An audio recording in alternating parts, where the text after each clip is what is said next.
اگر اس میں ڈسچارج ہو جائے بندہ، انسان جو ہم بستری کرنے والا ہے زوجہ سے، وہ منہ میں ڈسچارج ہو جائے۔ ایک اور بات یہاں پتہ چلی کہ یہ بھی تھوڑا حیا کے خلاف مسئلہ ہے، لیکن آج کی نئی نوجوان نسل جو ہے اس میں بہت زیادہ مبتلا ہو رہی ہے، جس کو اورل سیکس کہا جاتا ہے۔ اور میں نے جیسے عرض کیا کہ شرعی مسائل میں چاہیے اور اس کو بیان کرنا یہ ہماری ذمہ داری ہے۔ تو یہ چیز بھی انگریزی فلموں سے اور فحش فلموں سے ہماری نئی نسل میں بہت تیزی سے سرایت کر رہی ہے، اور لوگ اس بارے میں علماء سے بہت زیادہ مسائل پوچھتے ہیں، خواتین بھی پوچھتی ہیں جو اس میں مبتلا ہیں۔ بیوی کے منہ میں نفس ڈالنا کیا جائز ہے؟ تو آج ہمیں بتائیں گے مفتی طارق مسعود صاحب اس بیان میں۔ تو چلو یہ چلتے ہیں، پہلے یہ ویڈیو کلپ دے دیں، باقی باتیں بعد میں کرتے ہیں۔ آپ نے چینل کو جلدی سے سبسکرائب کرنے نہ لائک کرنا۔ چلے چلتے ہیں ویڈیو کی طرف۔ ایک اور بات یہاں پتہ چلی کہ یہ بھی تھوڑا حیا کے خلاف مسئلہ ہے، لیکن آج کی نئی نوجوان نسل جو ہے اس میں بہت زیادہ مبتلا ہو رہی ہے، جس کو اورل سیکس کہا جاتا ہے۔ اور میں نے جیسے عرض کیا کہ شرعی مسائل میں چاہیے اور اس کو بیان کرنا یہ ہماری ذمہ داری ہے۔ تو یہ چیز بھی انگریزی فلموں سے اور فحش فلموں سے ہماری نئی نسل میں بہت تیزی سے سرایت کر رہی ہے، اور لوگ اس بارے میں علماء سے بہت زیادہ مسائل پوچھتے ہیں، خواتین بھی پوچھتی ہیں جو اس میں مبتلا ہیں۔ تو اس کا بھی مسئلہ یاد رکھیں کہ اللہ تعالیٰ نے حالت حیض میں زوجہ سے ہم بستری کو حرام قرار دیا، کیونکہ اس میں گندگی ہے۔ باپ دیکھیں کہ وہ گندگی اس درجے کی نہیں ہے جتنی اورل سیکس میں گندگی ہوتی ہے۔ اگر اس میں ڈسچارج ہو جائے بندہ، انسان جو ہم بستری کرنے والا ہے زوجہ سے، وہ منہ میں ڈسچارج ہو جائے، تو آپ سوچیں کہ اللہ تعالیٰ شرمگاہ کو گندگی سے بچا رہے ہیں، جس کی وجہ سے حیض کی حالت میں ہم بستری کو حرام قرار دیا۔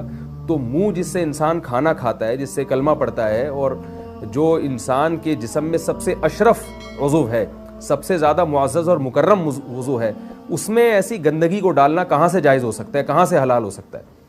تو آج بعض متجدد قسم کے لوگ جو ہے نا اس کو حلال قرار دے رہے ہیں، تو یہ بالکل غلط ہے۔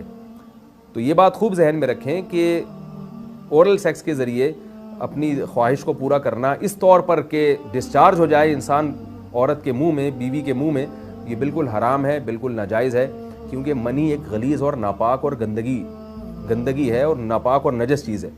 بعض حضرات یہ کہتے ہیں کہ منی پاک ہے، مگر یاد رکھیں منی کے پاک ہونے کے دلائل مضبوط نہیں ہیں، منی کے ناپاک ہونے کے دلائل بہت مضبوط ہیں۔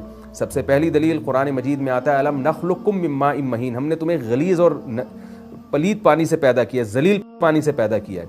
تو اس میں بھی اشارہ ہے کہ منی ناپاک چیز ہے۔ دوسری بات یہ کہ حدیث میں آتا ہے کہ کنت افرق المنی من ثوب رسول اللہ صلی اللہ علیہ وسلم ثم یصلی فیہ۔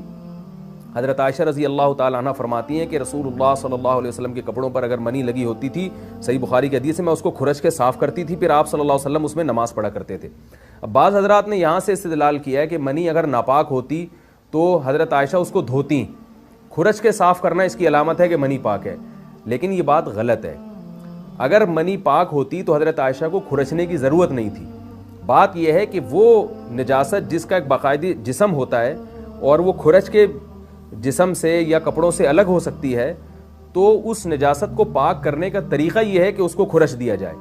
ناپاک تھی تبھی تو حضرت عائشہ رضی اللہ تعالی عنہ اس کو باقاعدہ کھرچ رہی ہیں اور دور کر رہی ہیں۔ اور گیلی منی کو یہ ثابت ہے کہ حضرت عائشہ رضی اللہ تعالی عنہ آپ صلی اللہ علیہ وسلم کے کپڑوں سے دھویا کرتی تھیں اور آپ صلی اللہ علیہ وسلم اس میں نماز پڑھا کرتے تھے۔ حضرت عمر رضی اللہ تعالی عنہ کے دور میں کسی شخص کو احتلام ہوا تو اس نے اپنے پورے جو ہے نا وہ کپڑے دھوئے، تو حضرت عمر نے اس کو منع کیا، فرمایا کہ اتنا کافی تھا کہ اس جگہ کو تم دھو لیتے۔ تو اس میں بھی حضرت عمر اس کو باقاعدہ دھونے کا حکم دے رہے ہیں۔ کسی بھی صحابی نے اعتراض نہیں کیا کہ یا امیر المومنین آپ ان کو دھونے کا حکم کیوں دے رہے ہیں، منی تو پاک ہے۔ تو منی کے جو ناپاک ہونے کے دلائل ہیں وہ بہت مضبوط ہیں۔ باقی اس کو جو کھرچنے کا حکم ہے وہ اس لیے کہ منی کے پاک جو اگر خشک ہو جائے تو وہ کھرچ کے بھی پاک ہو جاتی ہے، اس کو پھر دھونا ضروری نہیں ہوتا۔ اس کی مثال ایسے جیسے حدیث میں آتا ہے، صحابہ کرام فرماتے ہیں کہ ہمارے تلواروں میں دشمن کا خون لگا ہوتا تھا تو ہم اس کو زمین پہ اچھی طرح رگڑ کے اسی کو لٹکا کے نماز پڑھتے تھے۔ تو دیکھیں خون بھی ایسی چیز ہے کہ جو سوکھنے کے بعد اس کی ایک پاپڑی سی جم جاتی ہے، تو حالانکہ خون کو بھی ناپاک مانا جاتا ہے، جمہور علماء کے ہاں خون ناپاک چیز ہے، لیکن صحابی کیا کر رہے ہیں، اس کو رگڑ کے زمین پہ اور جو اس کو اچھی طرح رگڑ کے جب اس کا اثر زائل ہو گیا تو اسی کو لٹکا کے نماز پڑھ رہے ہیں۔ تو جیسے خون ناپاک ہونے کے باوجود رگڑنے سے پاک ہو جاتا ہے، اگر کسی ایسی چیز پہ لگا ہو جو لوہے یا ایسی سخت چیز پہ، تو ایسے ہی منی اگر کپڑوں پہ لگی ہو، خشک ہو جائے تو اس کو اچھی طرح جب کھرش دیا جائے تو وہ پاک ہو جاتی ہے، لیکن اس سے یہ ثابت نہیں ہوتا کہ منی پہلے سے ہی پاک ہے۔ ایک اور دلیل منی کے ناپاک ہونے کی یہ ہے کہ جو مدی ہے، ٹرانسپیرنٹ پانی جو مرد کے جسم سے نکلتا ہے، وہ اگر جسم سے نکل جائے تو وضو فرض ہو جاتا ہے، اور منی نکل جائے تو غسل فرض ہوتا ہے۔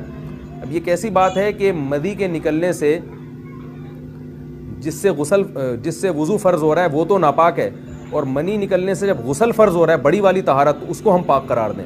اس لیے امام ابو حنیفہ رحمہ اللہ تعالیٰ کا مذہب منی کے بارے میں کہ یہ نجاست غلیظہ ہے، اور امام مالک کا بھی یہی مذہب ہے، یہ مذہب بہت دلائل کے لحاظ سے قوی ہے۔ تو اس لیے عورت کے منہ میں ڈسچارج ہونا یہ بالکل حرام ہے، ناجائز ہے، گندگی ہے، اسلام میں اس کی قطعاً اجازت نہیں ہے۔ جیسا کہ دوستوں مفتی طارق مسعود صاحب نے اس بیان میں بتا دیا کہ بیوی کے منہ میں نفس ڈالنا جائز نہیں ہے، گناہ کبیرہ ہے، کیونکہ بیوی نے آپ نے بیوی کو بنایا ہے ہم بستری وغیرہ کے لیے، تو آپ اس کے منہ میں نفس نہیں ڈال سکتے، ڈسچارج نہیں ہو سکتے، کیونکہ منی جو سے ناپاک ہے، اس کے ابھی تک کوئی دلیل ہی نہیں ثابت ہوئی کہ وہ پاک ہے۔ تو میں امید کرتا ہوں آج کی ویڈیو آپ کو اچھی لگی ہوگی۔ اسی طرح کی مزید ویڈیو دیکھنے کے لیے میرے یوٹیوب چینل ضرور سبسکرائب کریں، لائک کریں، دوستوں کے ساتھ شیئر کریں۔ تو آج کے لیے اتنا ہی، ملتے ہیں اگلی ویڈیو میں، دیجیے اجازت، اللہ حافظ۔